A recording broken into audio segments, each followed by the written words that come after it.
Shalom to everyone. We're sponsored this week by Devorah and Roy Spiewak, celebrating yesterday's Ufruf and the forthcoming wedding of their son Eitan Spiewak to Ellie Loberfeld of Florida. So most of the entire family.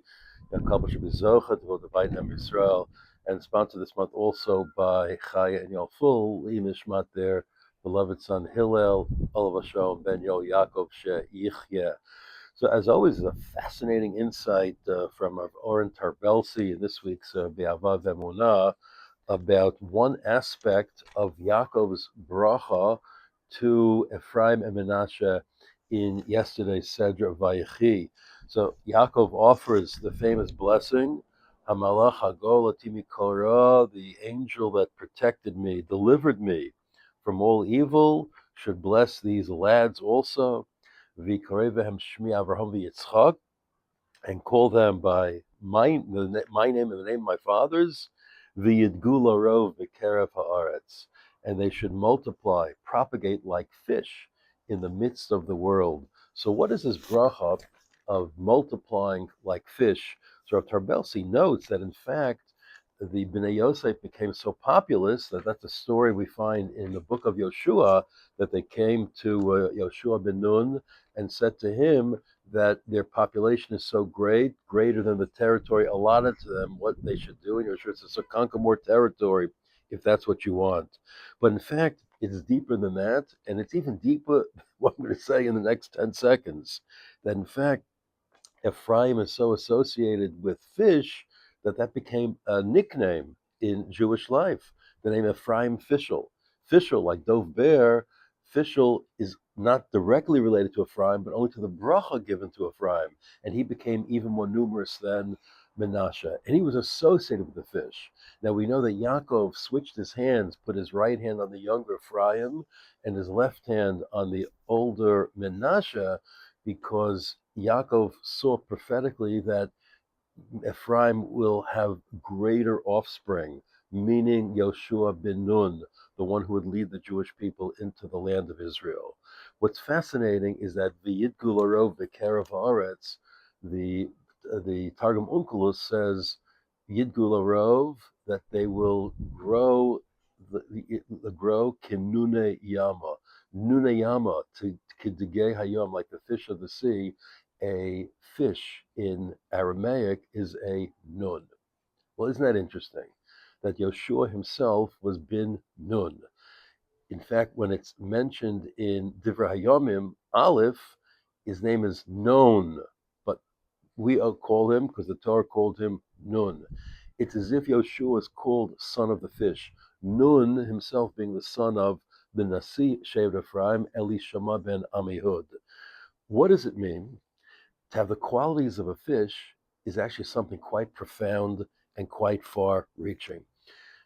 Rav Tarbelsi writes that the tribe of Ephraim had this passion, this yearning for the land of Israel, unlike other tribes, so much so that it was the Bnei Ephraim who were dochek et aketz. They tried to push redemption forward. They tried to hasten the time of the redemption from Egypt and the return to the land of Israel by even having their own calculations, miscalculating, and being devastated when they enter the land of Israel.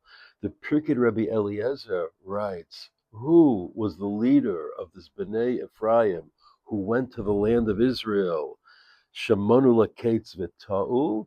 They counted the time to the redemption and they erred. The leader was none other than Nun, Nun the son of Yoshua. So he failed. Yeah, he was imbued with his passion to return to the land of Israel, but he was too quick, he was too hasty, and therefore they were destroyed. But that same passion was transmitted to his son, Yoshua ben Nun. And Yoshua was the one who led the Jewish people into the land of Israel. Like the Medrash says here, Parshat Vayechi, Misha Shmo Kishem Hadog, whoever's name is like the name of the fish, Beno Machnisan La'aretz. His son will lead the people into the land. Non Beno, Yoshua Beno. Who's that name? Who is that person whose name, like the fish? That's Yoshua ben Nun. What then is so special about the fish? So Rav Tarbelsi quotes Rav Shamshon Raphael Hirsch, who says that the bracha of the Yidgu Larov B'Kerev Haaretz is so unique to the Jewish people. The only time it's even used as a verb in all of Tanakh, and he says, but fish, they live in a different element, quietly, at a depth unreachable by the eyes of men. That's how they live. So people stand on the shore looking at the sea, and they have no idea, I'm quoting Rav Hirsch now, what a happy, fresh, joyful, undisturbed life goes on down below in rich abundance from generation to generation.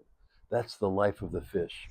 In the land of Israel, we're supposed to have the life of the fish also, to be able to live in a way where we're in our own element. We're able to bask in the purity of the land and grow spiritual, because after all, water where fish live is the source of purity. Mayim, water, all the bodies of water in the world constitute a mikvah, the best of all mikvahs. But we have to do that b'kerev haaretz. We're on earth, but we have to carve out for ourselves in the land of Israel a spiritual oasis. That's the message of the Yid Gularov b'kerev haaretz. We have to live really in our own spiritual world, because no one else on the planet can really identify with us. But nonetheless, from this oasis that we create here in the desert, our ideals, our values, even our yearnings for all things holy and good are spread to the rest of the world. That is the bracha that Yaakov gave to Ephraim, to Menashe, that bracha of Klal Yisrael inheres in all of us. Shavua Tov.